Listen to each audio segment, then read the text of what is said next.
Hello and welcome back, YouTube. It is Friday night and I'm working an overtime shift, and I'm pretty sure it's going to be mostly overtime for me if I've been paying attention to my hours at all. It's February 3rd,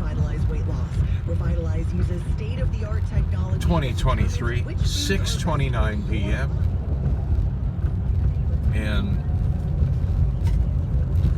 looking at the traffic, it looked like I was going to hit like some moderate traffic through here, which I see I am.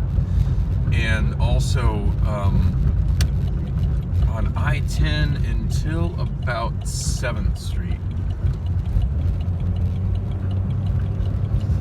And then a little bit of moderate traffic after the stack.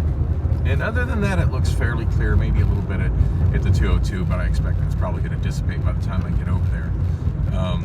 And by the 202, I mean where the 10 crosses the west end of the 202. Not to be confused with the 202 that I'm on right now, which is the east end of the 202.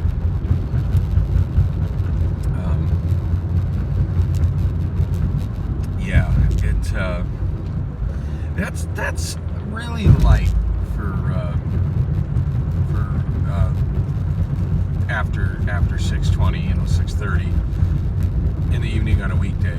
And looking at that, I just decided I was going to just try and tough it out and drive through it, as opposed to seeking alternate routes to get around the traffic. So let's see how annoying it is. I hate driving in stop and go traffic, which is kind of what I'm doing right now. But at least, I've as per almost always, I've looked over the Google Traffic app and I've reviewed the traffic, and I kind of know what I'm getting myself into. So. Oh, brought myself home a Mountain Dew from the vending at work yesterday, so I'd have one to wake up to today, and that's nice. I need to do that more often. In fact, what I really need to do is pay attention to the various grocery store sales flyers and look to see who's having a deal on Mountain Dew and stock up on it whenever somebody's got a deal on it. Because it's come to my attention that Costco never, ever has it. And so I'm going to have to get it somewhere else, obviously. But buying it in that size bottle for $1.25 at work, while honestly not a bad deal, is not the most cost-effective way to be purchasing Mountain Dew. Oh, it's nice to wake up to a Mountain Dew today, though. And waking up to a Coca-Cola doesn't do the same thing. Oh, and as the gal I went out with yesterday? Was that yesterday? I think it was. Yeah, it was yesterday. The word yesterday is such a has so little meaning for a person who lives on a schedule like I do, as a day sleeper and a night shift worker. Because technically, the gal and I spent the day, a big chunk of the day together yesterday. It did technically happen yesterday, but it was functionally for me 2 days ago, because we hung out in the morning. She works graveyard shift as well at another warehouse.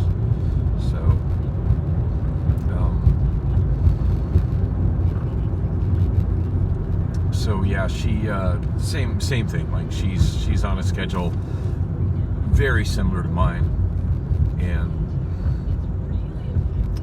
so we hung out after she got off work, and before both of us went to sleep, prior to waking up in the next evening to, for me, go to work. And she actually had a night off last night. which is pretty cool. Like we chatted the entire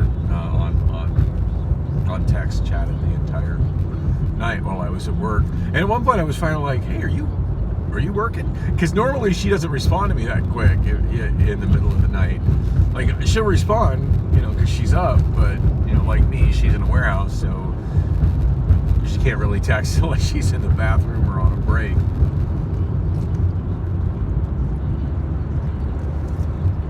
Can't really text unless she's in the bathroom or on a break.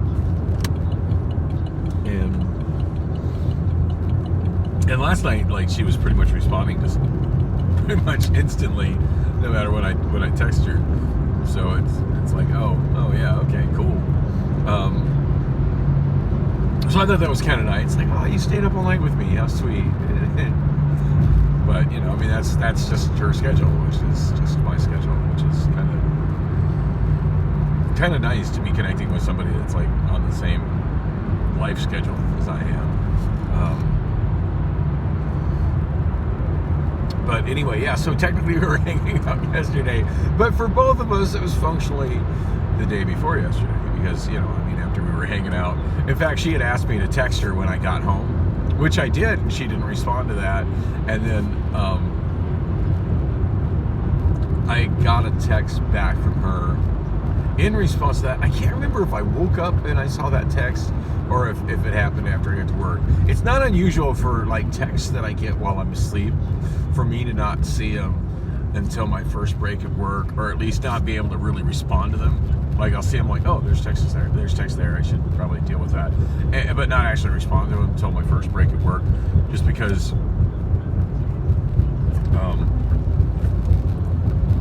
there's a weird bulge on my Mountain Dew bottle. I don't look at that at some point. That feels super weird.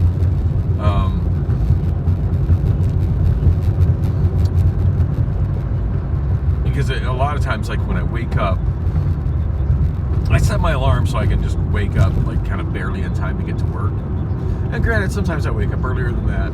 Sometimes I wake up way too much earlier than that and try to get myself back to sleep. In which case, I'm again like waking up, trying to wake up when my alarms go off, which is functionally what happened today. I was up through a pretty sizable chunk during the day. Didn't really go out and do anything. In fact, didn't even really get out of bed. But I was awake.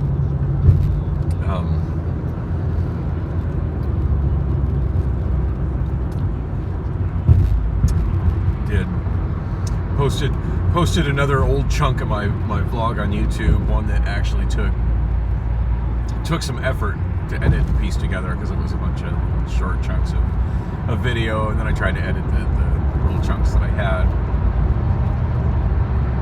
Yeah. So I don't know, was that accomplishing anything, or was that wasting time? Yeah. So, yes would be the answer to both of those questions.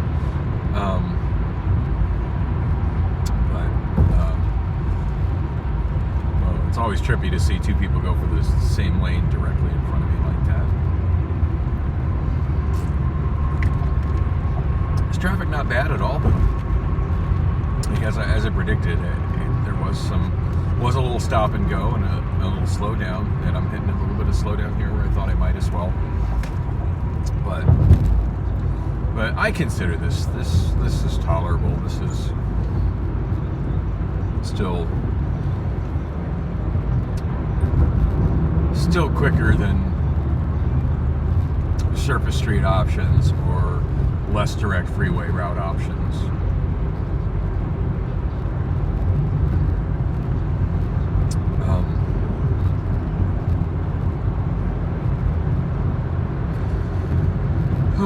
Yawn.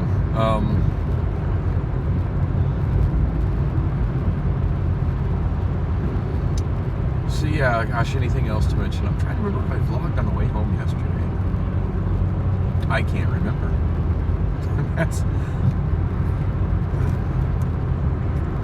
Sometimes my memories of the day before are really vague.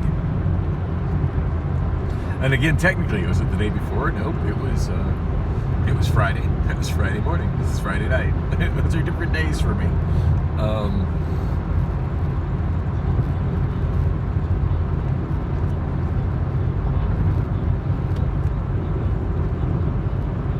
No, I don't think I did vlog on the way home. In fact, now that I think a little harder about it, I'm absolutely positive I didn't, because I was intermittently texting with the gal that I had hung out with earlier that day, and I was really hoping she'd invite me over to her place or to where she was staying in the morning. She did confirm that she stayed the night at her friend's place, which is where I dropped her off. Didn't really give me any clarity as to why, like, that's where she stayed the night instead of her place, but you know, that's fine. That's all good.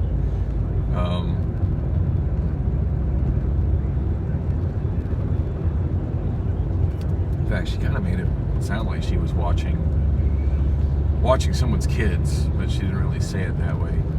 I don't know. I forget what she said, but I didn't. It was one of those things I kind of needed more explanation on because of the way she worded it, but I didn't ask for any more explanation on it because I didn't want to come off as stupid or too nosy. And now I can't. Now I just remember that's how I felt about it. I don't remember what exactly it was that she had typed. So go me.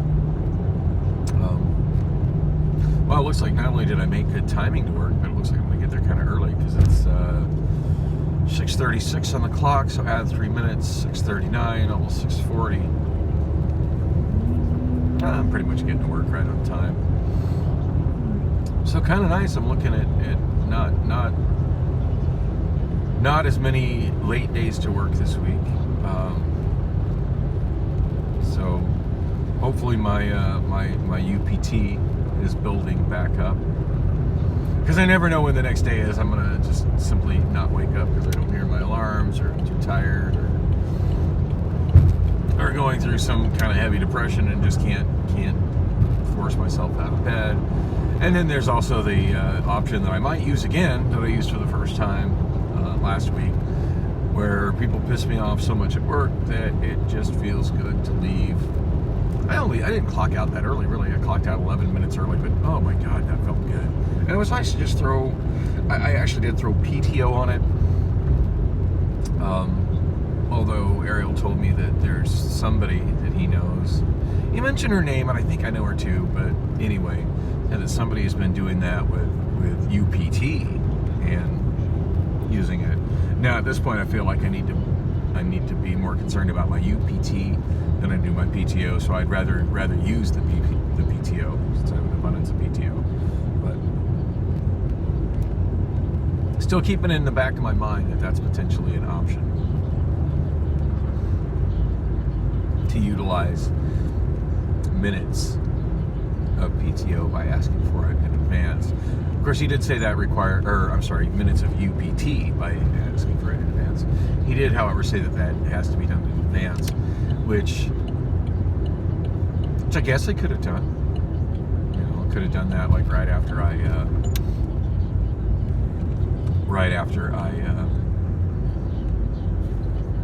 plugged in my pit, my forklift into the charger. I could have just easily popped on my phone and requested that, and then ducked out the door. Although I don't know, for me, just doing those time adjustments retroactively, that's a lot. That's a lot more. A lot more comfortable for me. I didn't expect this traffic, but this isn't bad. This is right where I'm getting off. I wonder if there's something going on at Desert Sky Pavilion. I bet there is. Yeah, there's got to be something happening at Desert Sky Pavilion right now that it needs this much traffic. I did not notice this when I looked at the traffic view, or I would have got off at 67th Avenue.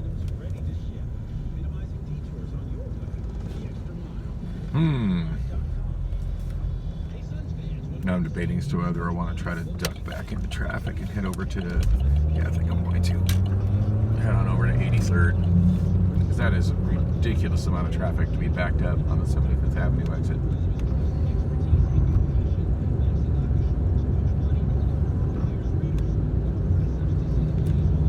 Wow, I don't know what's up with that. It's been a long time since. And of course, look at that one guy there, sitting, stopped, like 5 car lengths between him and the vehicle in front of him. What the hell is that about?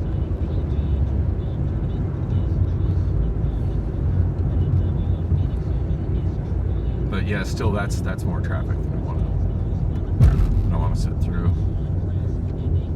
Now, of course, if it is an event at Desert Sky Pavilion, there's likely to be a lot of traffic at 83rd Avenue as well.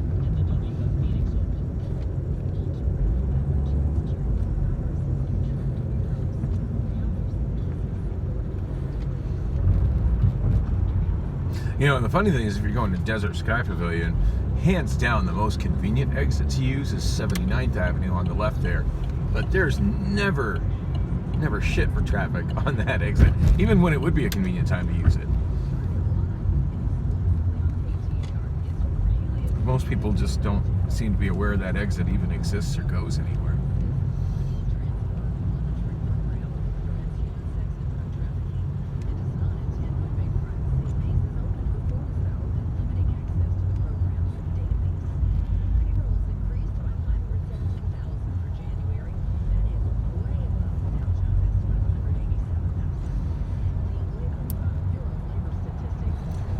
Looks to be a substantial backup here at 83rd Avenue as well.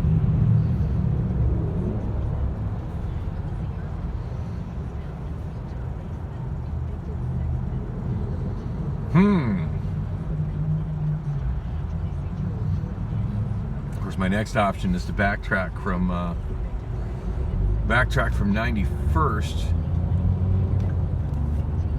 which I've never done.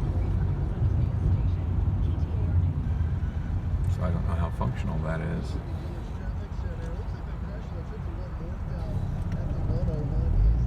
Lanes now, still some activity off right, but that was a fiery crash, and the fire's now out and the lanes are clear. Westbound Grand Avenue west of 35th Avenue, watch for a collision there. Also a closure on 75th Avenue, that is closed at Thomas Road. A deadly accident from earlier today, that is still under investigation. Crash with extrication requested 7th Street at Maryland Avenue between Glendale and Bethany. Also watch for a wreck at Indian School at the Loop 303 and McDowell Road at 83rd Avenue. A collision. I'm Chuck Rowe, KTAR News. It's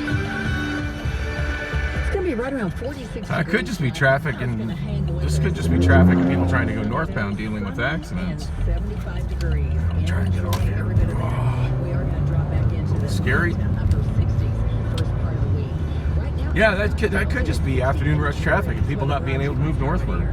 Because they said there was an accident at 75th and Thomas, bad accident at 75th and Thomas, and one at 83rd and McDowell. So I guess I'm going to find out. There's a brand new ride-share service that's coming to Old Town just in time, and it is completely free. GUEST stands for Green, Easy, Safe Transportation. Jason Pritchett with GUEST Carts says the 100% electric Polaris carts will be perfect for Old Town and top out at 35 miles per hour. It just makes it easier, safer, more efficient, also cleaner. These carts are street legal, so they have a license plate, seat belts, and air conditioned heat. Pritchett says the company gets funding from advertisements, making the rides on the app completely free. There are about And you better believe they expect you're going to tip them. Plans to expand in the future. Colton Krulak, KTAR News. All eyes on Arizona. Yeah, golf carts in Old Town Scottsdale, not a new thing. Golf carts that respond to an app, however, that is a new thing. That was interesting.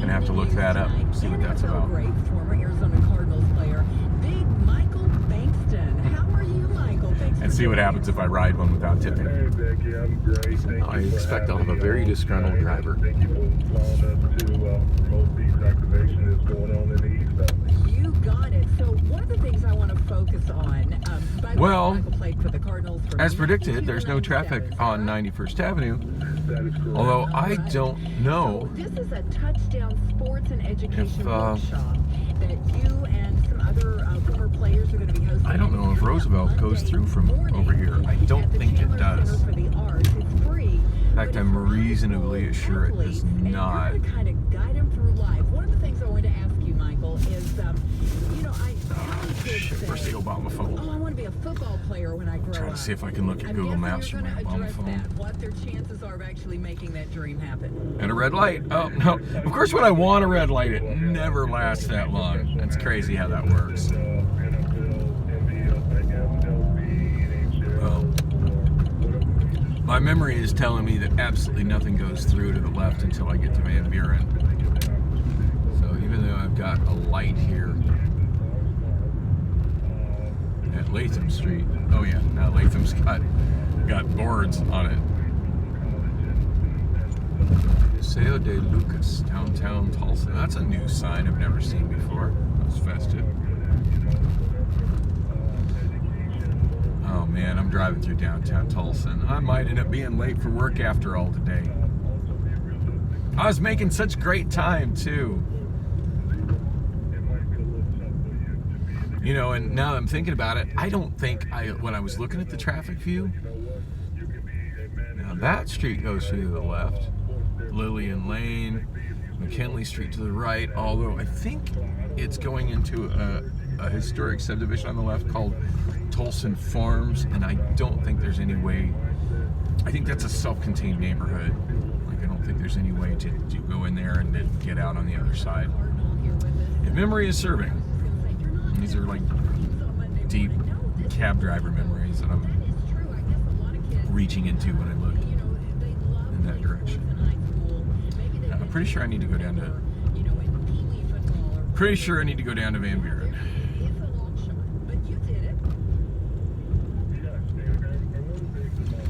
It is 6:50 now. I might still make it to work for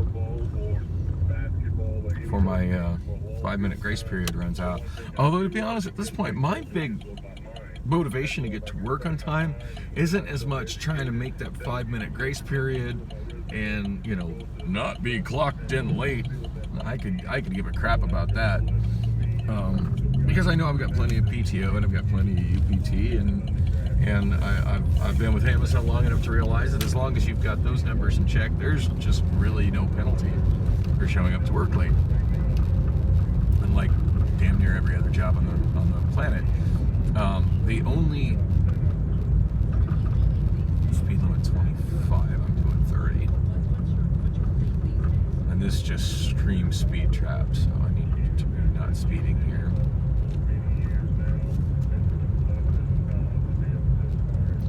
I'm sure speeding tickets on this stretch of 25-mile-per-hour stretch of Van Buren is a major source of revenue for the city of Tolleson, because there's not much to the city of Tolleson. Unlike most West Valley suburbs, Tolleson has not been doing a bunch of land grabbing and expanding themselves to get additional property tax revenue from developers. No right turn. That was bizarre. Those light up no right turn signs. Speed limit 35. Yeah, and that's still a Tolleson Street sign. Yeah, the town of Tolleson has not been able to grab a bunch of land to expand their tax revenue base, because they're unlike most West Valley suburbs, they're landlocked.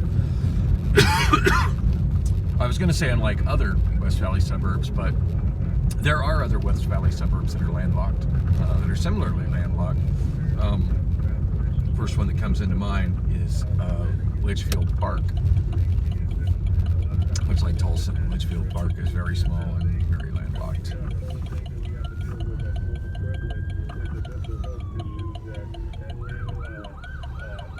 All right, we got an emergency vehicle because I haven't had nearly enough delays at the tail end of my commute.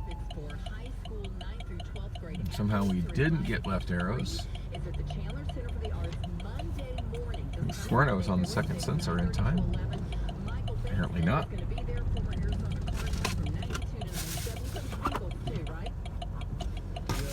Oh, Mountain Dew go. There it is.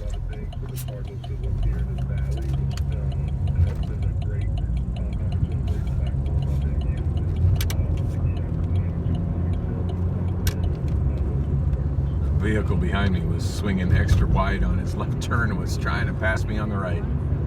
Yeah, that's not how left turns work, dude. Bad enough that I turned into the second lane and not the first lane.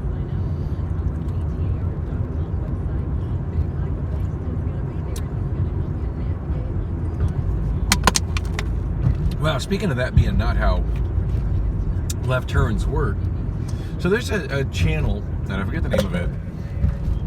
There's a channel that does compilations of dash cam videos, just mostly showing bad drivers and that sort of thing. And he's reached out to me a couple of times asking if he can use footage from my channel, to which I've always said, yeah, go for it. I mean, yeah, I'm completely cool with that. You know, this is a credit my channel. Any extra exposure you want to give my channel, it's not like my channel as much of anything, right? So yeah, go for it. That's cool. I'll take the wider exposure. Anyway, I thought I'd watch a couple of his videos, and the first one I watched, the second, I want to say it was the second, maybe the third video clip in, it was, oh, speed bump, ouch. It was exactly a situation like that. Somebody had a green left turn, and when you make a left turn, and some people don't seem to be aware of this, because honestly, I just did it wrong. I'm just there at turning left onto 83rd Avenue. But when you make a left turn, by law, you are supposed to turn into the nearest available lane. That's the only lane you have the right of way to turn into. Now, if you want to drift into another lane, you know, I mean, no harm, no foul. But you really only have the right of way into the first available lane when you have the right of way to make a left turn into the leftmost lane. Anyway, this guy had a green left arrow, and he made a turn into not the left lane, but the right lane. And somebody at the same time made a right on red. Wow, look at all these people facing the wrong direction. I mean, I guess they're just not really a wrong direction. You can back in, but it's interesting how all those cars are backed in instead of facing. Anyway, this particular driver, the other driver was turning right on red and turned right into the right lane, which is same rule applies when making a right turn. You have the right of way. If you have the right of way, you have the right of way to turn into the right lane. And he turned into the right lane, and as he did it, the guy with the green left arrow basically turned into him and hit him, or nearly hit him. I forget if he hit him. I think it was a near miss. It was a near miss accident, but he came really close and just like wailed on his horn. And then the dude who did the commentary on the channel was calling out that driver who turned right. And the reality is, the guy that was turning right 100% had the right of way to turn right on red. Now, granted, you can't turn on right on red until that lane, unless that lane is clear. But when the guy was turning right on red, that lane was clear. And the guy turning left on the green arrow, there's no way the guy turning right on red could have known that guy had a green arrow, because that green arrow was not facing him. And the person turning left on the green arrow only had the right of way to turn into his own lane. So I left a comment on that. I left a comment on somebody else's comment, more or less saying the same thing. So there was another really questionable. There was another spot in there where some weirdness happened. It's a little more complicated. I don't have time to explain it because I need to get my ass in the building. It is well, I want to say 5, 6. It's 6:58. I need to get in there. I'm going to be a couple minutes late clocking in, but I'm making it within the grace period. Anyway, as I was wanting to say, my real motivation for showing up to work on time is not missing stand-up and making sure that I get assigned a driver role in outbound, because that's really where I want to be.